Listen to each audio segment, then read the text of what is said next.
Coucou les cotonnettes, alors aujourd'hui c'est moi qui vous retrouve sur les délices du club pour vous proposer une petite recette un peu différente de ce qu'on a l'habitude de voir. Donc je vais vous proposer de réaliser des gaufres vraiment délicieuses mais des gaufres un peu différentes, à savoir donc des gaufres au plantain, banane plantain. Donc c'est une recette très simple que je vais vous noter donc sur le club des cotonnettes. N'hésitez pas à regarder la suite de la vidéo si ceci vous intéresse. En tout cas moi je savoure.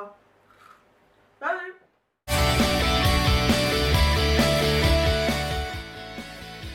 Alors, on va avoir besoin de 3 plantains, de l'huile de coco, de la cannelle, de l'extrait de vanille, du bicarbonate et un peu de vinaigre de cidre. Donc, on s'occupe d'abord d'éplucher ces plantains. Donc, j'ai pris un plantain non mûr et 2 plantains mûrs pour avoir des gaufres ni trop sucrées ni trop fades. Mais si vous préférez des gaufres plutôt neutres, histoire de les manger plutôt avec du salé, n'hésitez pas à prendre uniquement des plantains non mûrs. Donc pour éplucher son plantain, on coupe les deux extrémités, ensuite on fait un trait sur toute la longueur du plantain. Bien évidemment ensuite on se bat avec la peau du plantain parce qu'il n'est pas mûr du tout, mais pour les plantains mûrs, ne vous inquiétez pas, c'est beaucoup plus facile, beaucoup plus simple à enlever parce que la peau est beaucoup plus molle. Mais comme vous le voyez, je me bats avec mon plantain, mais je vais y arriver, donc il faut juste être un petit peu patient et forcer un peu avec les doigts. Donc ensuite on découpe les plantains et on les met dans un blender. Donc coupez vos plantains le plus petit possible, histoire de faciliter la tâche au blender et éviter donc de faire tourner le moteur trop longtemps. Je suis malade, comme vous pouvez l'entendre, je suis vraiment désolée.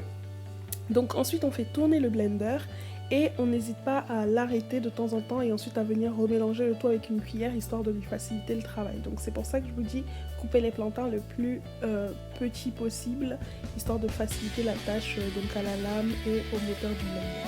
Donc une fois qu'on a obtenu une pâte à peu près homogène, on va venir ajouter donc 2 cuillères et demie à soupe d'huile de coco dans notre pâte. Et on va de nouveau faire tourner le blender histoire de bien homogénéiser la pâte et d'avoir donc une pâte plutôt liquide et plutôt bien homogène.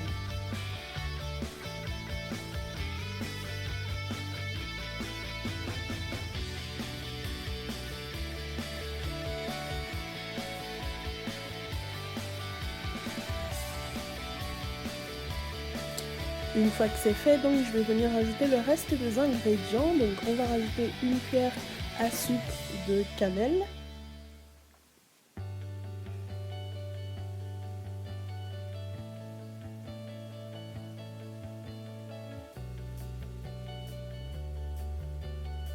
On va rajouter une cuillère aussi d'extrait de vanille.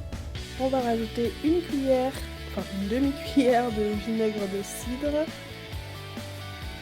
On va bien mélanger le tout à nouveau en faisant tourner le blender. Et ensuite je viens de rajouter les deux derniers ingrédients, à savoir une pincée de sel et une pincée de bicarbonate de bicarbonate alimentaire en tout cas. Donc une pincée de chaque et je mélange le tout à la cuillère. Entre temps j'avais déjà fait chauffer donc mon gaufrier et celui-ci est anti-adhésif. Mais si le vôtre ne l'est pas, n'hésitez pas à remettre un peu d'huile de coco sur vos plaques. Puis à venir déposer donc pour chaque gaufre 2 cuillères à soupe de votre mixture. Ceci confectionnera donc des gaufres magnifiques. Et vous laissez cuire tout simplement.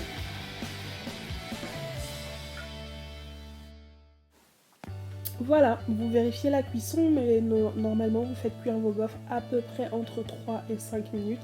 Vraiment, ça dépend de la cuisson que vous voulez. Moi j'ai fait cuire les gaufres 5 minutes en vérifiant juste qu'elles ne brûlaient pas parce que je n'ai pas de thermostat sur mon gaufrier, donc je ne peux pas vérifier la température de cuisson. Voilà, une fois que vos gaufres sont prêtes, n'hésitez pas à les servir. Vous pouvez les manger chaudes avec du sucré, du salé. Moi j'ai choisi aujourd'hui une version sucrée avec des fraises, de la crème chantilly et du sirop d'érable. Je vous souhaite à tous de passer une excellente soirée. Salut!